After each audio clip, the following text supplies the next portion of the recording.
Bismillahirrahmanirrahim. Assalamualaikum warahmatullahi wabarakatuh. Alhamdulillah kita bertemu lagi di acara podcast Bian Series ya. Kali ini kebetulan dengan saya sendiri, Dr. Panjirawan. Hari ini saya akan membahas tentang vaksin campak ya.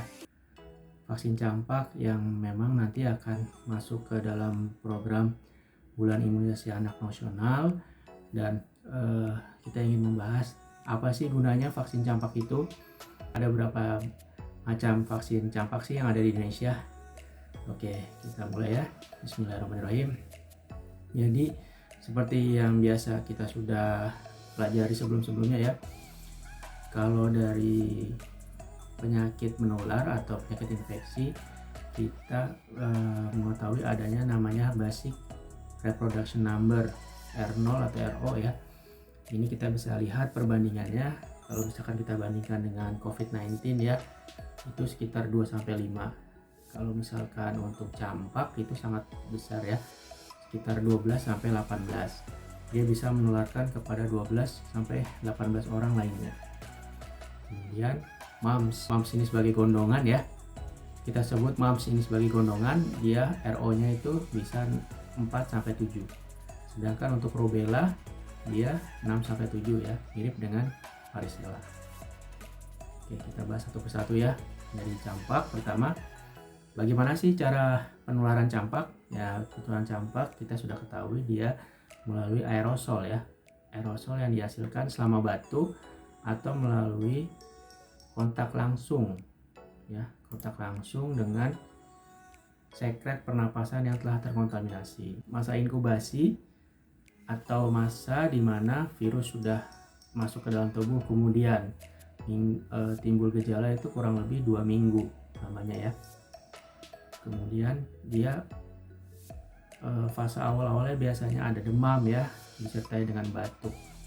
Beberapa hari kemudian bisa timbulnya kemerahan pada kulit ya.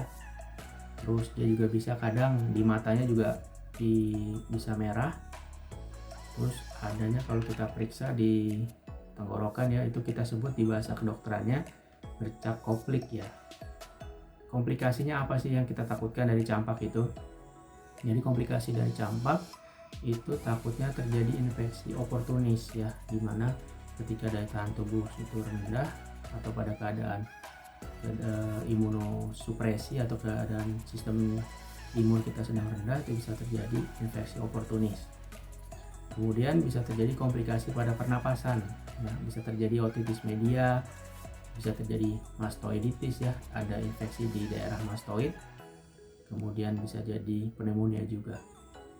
Komplikasi neurologis ya, ke saraf dia bisa ditemukan pada beberapa kasus ya dengan kejang demam. Kemudian juga bisa terjadi komplikasi di sistem pencernaan, ada disertai juga diare. Kemudian ke mata tadi ya, yang bisa jadi merah namanya keratitis. Terus bisa terjadi ulcerasi, bahkan sampai perforasi kornea yang berujung kepada kebutaan. Jangan sampai ya campak ini bisa timbul komplikasi-komplikasi ini. Maka dari itu kita perlu melakukan suatu upaya pencegahan ya dengan melakukan vaksinasi. Kemudian kita bahas gondongan ya. Vaksinnya atau pencegahannya kita bisa lakukan untuk jenis vaksin yang MMR ya, bukan yang MR. Kalau misalkan yang nanti masuk program memang vaksin MR atau measles dan rubella, tapi gak apa-apa setelah kita bahas tentang gondongan ya atau mumps. Mumps ini ditularkan melalui virus ya, dia melalui droplet pernapasannya penularannya, bisa menyebar melalui udara langsung atau juga kontak langsung. Masa inkubasi dari mumps itu selama 15-24 hari. Kemudian dia fase awalnya biasanya cuma demam aja, demam ringan, terus pusing-pusing dikit ya, sakit kepala, pegel-pegel gitu ya.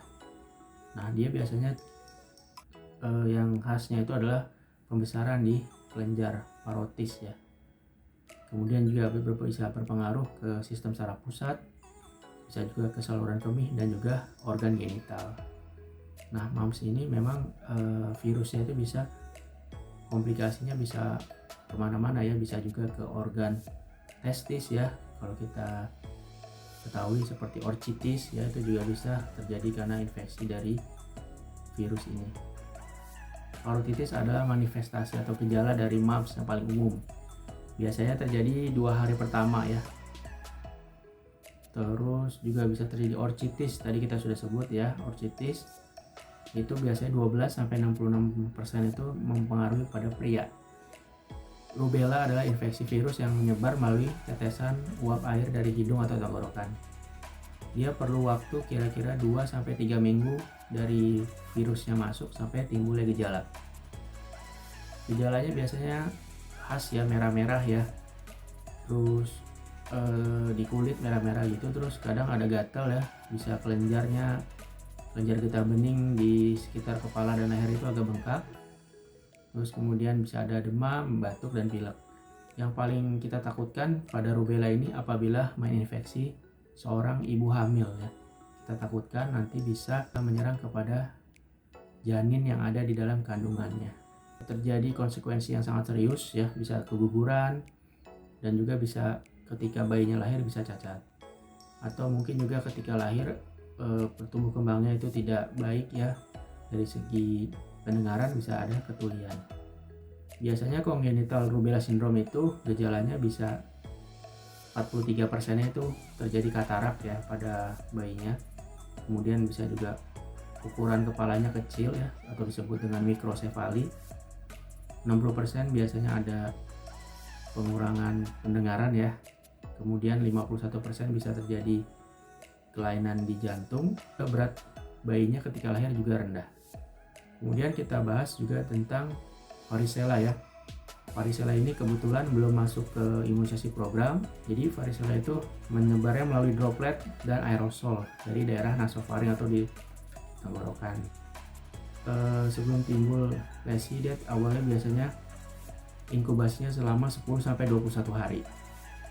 Ruamnya itu kayak ada timbul gitu ya, ada seperti bintik-bintik gitu ya, bintik-bintik. Kalau tidak sengaja kepencet atau mungkin kegores bisa keluar cairan. Nah, biasanya ini juga disertai dengan demam ya, sakit kepala, bisa juga hilang nafsu makan. Varicella juga bisa timbul beberapa komplikasi berbahaya. Dia juga bisa terjadi pneumonia, kemudian juga bisa terjadi komplikasi ke saraf ya, bisa ada encephalitis.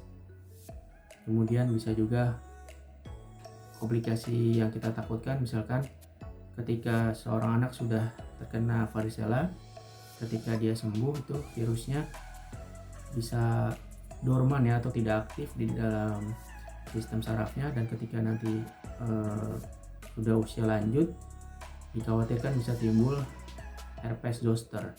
Nah, untuk imunisasi sendiri, untuk pencegahan campak itu memang kita berikan untuk yang lengkap ya 3 kali. Kalau dahulu mungkin masih ingat ketika usia 9 bulan kita pemberiannya campak kering. Nah, sekarang sudah tidak ada campak kering ya. Sekarang untuk yang 9 bulan kita berikan vaksin MR. MR itu measles dan rubella atau campak dan campak Jerman. Itu untuk vaksin campak pertama. Kemudian vaksin campak kedua kita berikan di usia 18 bulan. 18 bulan ini bisa kita berikan vaksin MR yang masuk program, atau kita bisa berikan vaksin MMR. MMR itu singkatan dari measles, mumps, dan rubella. Measles itu campak, mumps itu gondongan, rubella itu campak Jerman. Kemudian kita bisa lihat ya di rekomendasi Ikatan Dokter Anak Indonesia ya, untuk Satgas Imunisasi sudah mencantumkan juga imunisasi varicella itu bisa diberikan sejak usia 12 bulan. Pemberian vaksin varicella itu dilakukan 2 kali ya. Paling cepat suntikan varicella itu pertama dan kedua itu 6 minggu sampai 3 bulan. Ya, kemudian untuk vaksin MR yang ketiga kita lakukan di bulan imunisasi anak sekolah ya, atau BIAS. BIAS ini biasanya untuk anak-anak SD kelas 1 ya, kita berikan vaksin MR, measles dan rubella. Jadi vaksin MR itu sudah masuk program dan itu dilakukan 3 kali.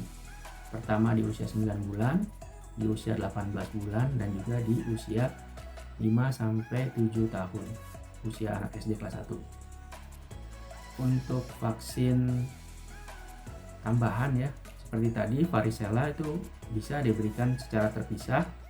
Vaksin varicella sendiri kalau ingin diberikan terpisah itu bisa diberikan dari usia 12 bulan, atau mungkin sekarang juga sudah ada namanya vaksin MMRV yang isinya terdiri dari measles, mumps, rubella, dan varicella. Untuk vaksin MMRV di negara kita direkomendasikan untuk usia 5 tahun ke atas. Vaksin MMRV bisa menjadi pilihan untuk vaksin campak yang ketiga, yaitu usia 5-7 tahun. Untuk tahap pertama itu terjadi di luar Pulau Jawa ya. Itu sasarannya kita berikan vaksin dosis MR tambahan ya 1 kali. Itu untuk semua anak dari usia 9 bulan sampai 12 tahun tanpa memandang status vaksin MR sebelumnya. Jadi kita beri tambahan. Untuk khusus di Kepulauan Riau, Aceh, Sumatera Utara, dan Sumatera Barat itu dari 9 bulan sampai 15 tahun ya. Kalau untuk di Pulau Jawa ya, yang nanti targetnya bulan Agustus dimulai, itu dari 9 bulan sampai 59 bulan atau usia 5 tahun. Nah, untuk bulan imunisasi anak nasional ini memang tujuannya adalah mengejar ketertinggalan juga. Saat kemarin pandemi selama 2 tahun ya karena COVID, salah satu program kesehatan yang terhambat karena COVID adalah memang imunisasi. Jadi dengan adanya bulan imunisasi anak nasional ini, kita harapkan cakupan imunisasi akan meningkat.